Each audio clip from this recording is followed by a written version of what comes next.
Reallyfe Street Stars. We in here with Big Shodd. What's up, man? What's up with it, man? It's your boy Big Shot, man. Talk to me. Man, give us a little bit history about yourself. Shit, basically, I go by the name of Big Shot. I'm from Dallas. Man, a little bit history about me, man. A lot of y'all may know me. Coming from the South Dallas streets. Putting the real down heavy over there. I would say that I was one of the three first rappers that was over there to open up the door, you know what I'm saying, right along with Big Tuck and Seven the Great. H Boogie B2 can't take nothing away from what he's done too for the city. I came from Mr. E. Mr. E gave me the name Big Shot. He is the super producer behind the Triple D movement. You know what I'm saying? We basically, stayed together the whole nine, you know what I'm saying? And basically what I did, man, I started off getting the business side, was left with a studio, was forced to rap, you know what I'm saying? Did my homework a little bit more, hooked up with Keith on the track, man, and the rest was just history, dog. Basically what I've been doing, man, is just putting niggas up on game, you know what I'm saying, showing people how to move out here, breaking new artists. Time to time you might see me put some on live mixtapes, so that's just basically what I do, man, and I try to dib and dab, you know what I'm saying, out of the state, you know what I'm saying, here and there, and fuck with some other big artists that may got records on Billboard, so sometimes I might sell a verse or two. It depends, you know what I'm saying? Or I just might shop it just so my brand can get noticed, you know what I'm saying? So that's basically just where it starts. So it's more like a street A&R. That's what it is, connecting the dots, man. Real talk. Give us some knowledge about what's a mistake an artist can make out here. Give us a mistake that an artist can make out here. Man, a major mistake, man, is feeling that everybody that you come across is your friend. That's the number one mistake, man, because what a person gonna do, I'm gonna tell you. If you hot, a person gonna sit around you and get some knowledge from you to see why is he in this position. And as soon as that they get those little old accolades that you may have that they don't have, then that's what they gonna do. They gonna shoot right above you, and then when you come back to them for a favor, man, you can't get that. So, just watch who you keep around you, man. That's the number one mistake that you can make, man, because I done seen tables turn. Real talk. And it seems like you got an eye or a keen knowledge of the business end of this whole music thing, as far as what people are doing. How important is it to have your business together when you're an artist, up and coming? Man, it's very important, The reason why I say it's important, man, to have your business straight, man, before you try to pop, man, because a lot of people from my city, you know what I'm saying, I'm just going to talk about Dallas, a lot of people had hot songs, but now they on the outside looking in, complaining to the DJ, saying, you know what, the reason why our city didn't pop or the reason why our city didn't blow up is because the DJ wasn't playing my song. But when he did give those people an opportunity, to play their song, when it came back down to it, guess what, their business wasn't right. Because if that song was that big, then guess what, they'll still be eating off that check. Real talk, man. And I'm glad you on, man, because I think you could just really give a lot of up and coming or just people that's already in the game just a lot of knowledge that they need to know. Just give me this. I want to hit you with a scenario. An artist has a song, he feels bubbling. He has a $10,000 check. What should he do with $10,000 off top? Man, with that $10,000 off top, man, I see it all the time, man. The first thing I would do, I would focus on marketing. Yeah. Let's focus on marketing. First, I'm going to give me some apparel. I'm going to give me some CDs. I'm going to make sure I got the top cameraman, and I'm also going to make sure that I got the top promoters, and I got the top producers. Then I guess what an artist will come back and say, well, how do I get that? I mean, basically what I do, man, I just connect the dots and connect the links. I go back and say, okay, what was that Watch Out a Little Bit song by 2 Chainz? Who produced that? Real talk. Let me see if he put this on Twitter and see if he added their name, and let me see who it is. Okay, now let me see how much they charging. Because what a lot of people do, man, they'll go put, let's say, Bun B or somebody on a song and think it's gonna take off. But that $10,000 that they spent on that verse, they could have just put that into marketing, and then Bun B gonna know who they is by the time they did that. It wouldn't, they wouldn't have to pay for that verse. That's real. That's real. And you said something about apparel, right? Yes, sir. That's merchandise, man. How important do you think merchandise is now for an up-and-coming artist or even an artist that's established, just in this day and age? Man, that's the game. That's the game. It ain't even about rapping no more. I tell you one thing, you know what I'm saying? shit, a butt naked chick can run across this screen right now, and that's what they gonna pay attention to before they pay Real attention talk. to me. You see what I'm saying? So at the end of the day, man, that's what it's about, man. It's about Real being talk. seen. You know what I'm saying? Everybody want to see something. If you holler loud enough, people gonna look. You know, so it's big, man. Get that apparel, man, to go along with what you talking about, man. Yeah, no, we seen your Instagram pop. I see you had the heart and the hustle going. You know what I'm saying? Tell us about the brand you repping right there. Oh, man, the heart of the hustle, man. Shout out to DJ J-Lon, Justin London, man. Y'all can follow that boy on Twitter and Facebook. Basically what I do, man, I go out there on the streets, man. I buy different merchandise and product from other artists or DJs, and I feel like it's hot, but other people might not pay attention to it. So I know by me wearing it, other people will pay attention to it. So he got these shirts, man. He got sweaters. He got all that. He got it in every color. And basically what we doing, man, we just trying to get everybody with the heart and the hustle, you know what I'm saying, in a T-shirt. How you feeling about the Dallas scene right now? Man, it's contradicting. I say it's contradicting, man. When I speak from a data standpoint, I'm always keep it real, man. It ain't nothing that I ain't already seen. You know what I'm saying? And I just think, man, at the end of the day, bro, before anything could take off, it's always dealing with the people who's at the top. You know what I'm saying? And if it was somebody that was already up here, that had, you know what I'm saying, I guess that got the key to the city, and they not really able to do what they need to do, then it's gonna go back to them airwaves, man. And until our music get to playing on them radio stations, bro, we gonna always be, I guess, say, receive the short end of the stick. So the music sound good, the artists are hot, the producers are hot. Shit, man, we just got to get somebody, you know, to take one for the team. So what would you say is lacking in the Dallas music scene? People keeping it real. Man, so what you trying to say is a lot of fakeness going on? It's a lot, man. It's a lot, man, because a person gonna come to you based off what they feel like that you want to see, or what you want to hear, what you want to know. And that ain't Dallas, bro. That ain't Dallas. You know what I'm saying? Right now we got one of the hardest artists out here right now. Nobody's talking about, which is Seven the Great. And I just feel like, you know, the dude that had from the DOCs to the Shodd Lows to reach out to him, but it's people in Dallas that won't even reach out to him. So that's just a major problem with this self. You know, they don't want the real. That's a good question. It seems like the artists that are breaking now actually break outside of the city first, and then now we recognize it, like Solo Lucci or a Dero or somebody like that. It's like they'll blow outside of the city first, and then all of a sudden the city takes notice. Why is that? Because those are the people that broke the Dallas rules. You know, they didn't stand and go to war with the politics. They just did it their own way. And I promise, once you do it organically, which is your own way, naturally, then you're going to always win, because you're not fearful of nothing. You're not worried about the roadblocks that he or she, per se, say you can, quote, do and can't do. So that's why I feel like you break, because I done walked up to plenty of artists, you know, or A&Rs or whatever it may be, man. And as long as we weren't from the same city, everything went good. Have you heard of Slim Jesus? Yeah, I done heard of him. Yeah, Slim Jesus, he did an interview where he basically said that, you know, I don't live none of this. You know, I'm basically rapping what I like to see and what I want to hear. And he kind of made it a little success out of that.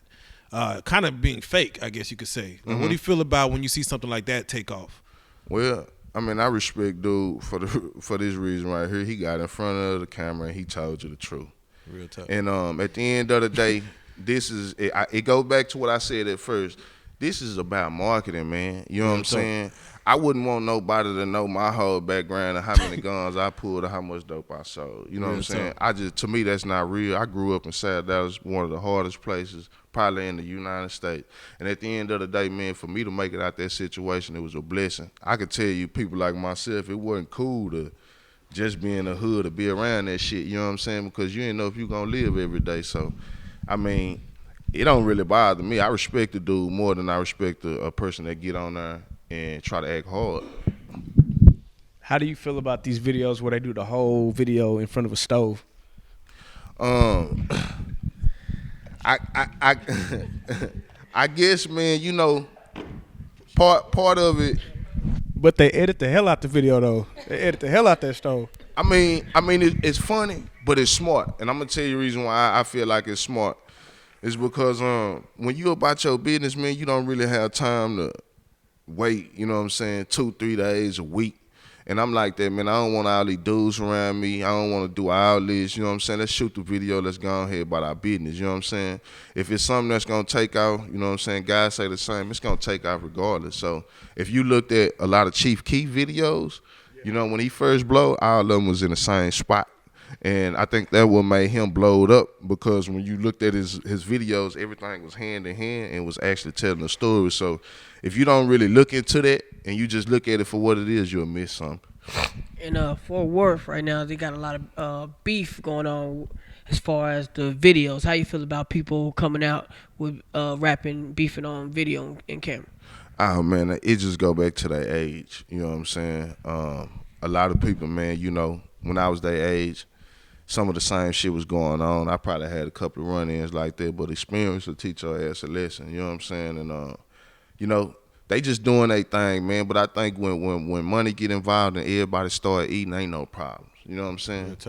Then that's all. Yeah, sometimes money do create a division, though. I don't know, man. But hopefully, is the goal for it to bring everybody together. And I think that's what it's how it's gonna be. Man, with that said, so you were behind the scenes, or at least you were actually behind the mic, rapping and stuff. You know, you was up there with Big Tuck, Big Chief. You know, you was moving with, rocking with.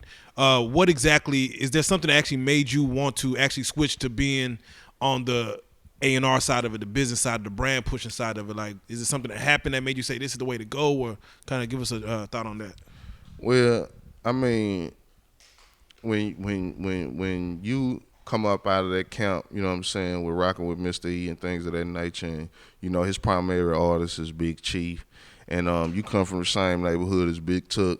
I mean, that's what everybody paying attention is those two people. You see what I'm saying? So yeah. My whole thing was, you know, I looked at them, man, and I didn't really want to be like them, man. I wanted to be better than them, but I respected everything that they had going. You know what I'm saying? And I just felt like, man, you know, in the music business, there's a lot of clown shit that go on. You know, you know, people want to check, like I say, check your background. You know, everybody has an input. You know what I'm saying, on what you're doing, man. And I just never was a confrontational dude, man. You know what I'm saying? Either it was about money, feed my family, shit, or helping my brand out. You see what I'm saying? So at the end of the day, I really didn't want nobody to bring me no check, and the check was short. You see what I'm saying? I'd rather sign that bitch. So I'ma work until that point. You know what I'm saying? I don't never want nobody to hold my music in their hands and say, well, you know, we don't think that this is hot enough, man. You got to go back to the drawing board. Nah, I'm going to call that shot. Real talk. And with that said, going back to the drawing board, you know, you being an A&R type of just seeing kind of what the game is, some advice you would give to someone who hasn't recorded at all, but they love music, they want to record. What would you tell them to go with as far as just with branding, studio, get their social media game up? What would you tell them to kind of focus on? Man, build relationships, man. Build relationships, man. That's so important. Yeah. Because I tell people all the time, man, you can go to the studio and you can actually do one song that you probably could have been wrote a year ago, but you've been, you know, reciting that song all year. But, you know, you go make that song and now you trying to give it to the masses, but it's just you. You haven't built no relationships how it's supposed to get out there. But you go build these relationships and you ain't never throw no music up in nobody's face, you know. When you do come with some music, they gonna help you before they help the person that they been seeing on their grind. I can guarantee you that, just because off the good vibes and the good times y'all done had outside of music. So man, build your relationships, man. You know. That's real talk. And you know, just your knowledge in the game and stuff, as far as the artists that's out here doing it now, currently today in the D. Just from the DFW, from funk everywhere, you know what I'm saying, or even a little outside of Dallas, whatever. Who are you kind of looking at right now?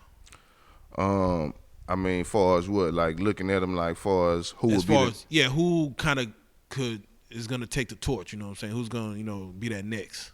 Man, it's a dude, man, that his name Kyle Daniel, the architect. He from I want to say Toronto. He's somewhere in Toronto or somewhere like that. I could be wrong, but it's a dude named Daniel, the architect. Hollygrove King, a dude named Ghost. Basically, he's from Dallas, but he out of Miami. A dude named Arian Lee. It's a couple guys, man. Shout out Arian Lee, man. Real tough. Yeah, it's a couple guys, man, that's out there. But right now, I'm just gonna put my money on people like Ghost, Hollygrove King. which he's doing some work with Mac Main, Seven the Great, and it was one more CBM period boy, dope beat artist, man. That's my boy, man. He real tough, man. I think he gonna blow next. That's real tough. That's real tough. And as far as CDs that let's say you jamming right now from local artists, man, well, give me top 3 CDs that you trying to jam right now.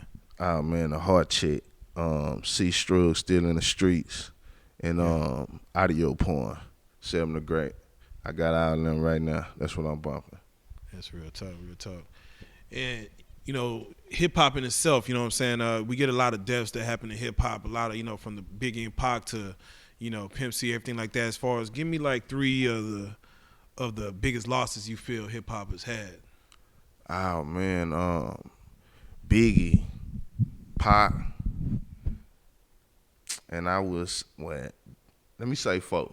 Biggie, Pac, Michael Jackson, and Whitney Houston, man. I feel like those just 4 people, man, right there, man. They showed you, you know, how tough it was to get in the music industry and how tough it was to shine.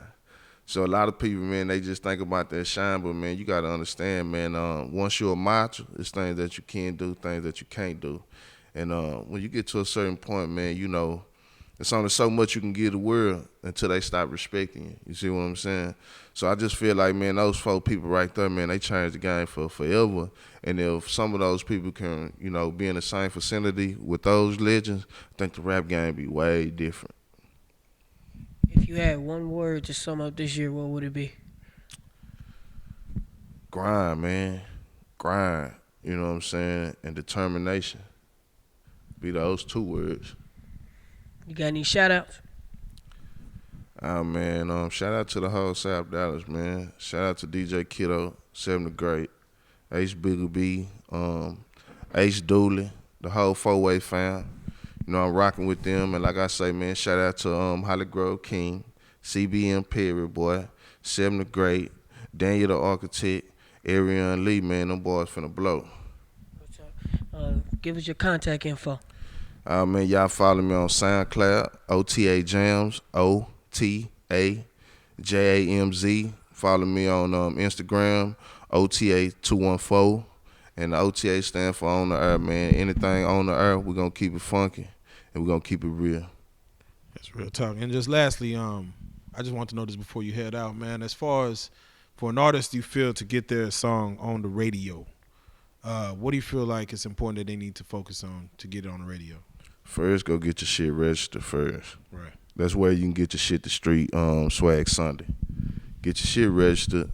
You know, long as your shit registered, you know, you got your whole electronic press kit, you got a bio, your music clean, you know, submit that shit to Kiki J, or either shit, you can go to 97.9 and go to J Cruz, where he doing the cruise and shit, you know what I mean? And that's basically what you do, man, get it registered and get it hot. You know what I'm saying? Don't be trying to go give nobody no shit that you know that ain't hot, but then you start complaining, talking about they ain't playing your shit on the radio, because I guarantee you, you take that $10,000 budget and you go get them CDs pressed up, and you don't just flood Dallas, you go flood, I guess, you do a chilling circuit, you know, go to Tyler, you know, go goddamn me, Austin, go to San Antonio.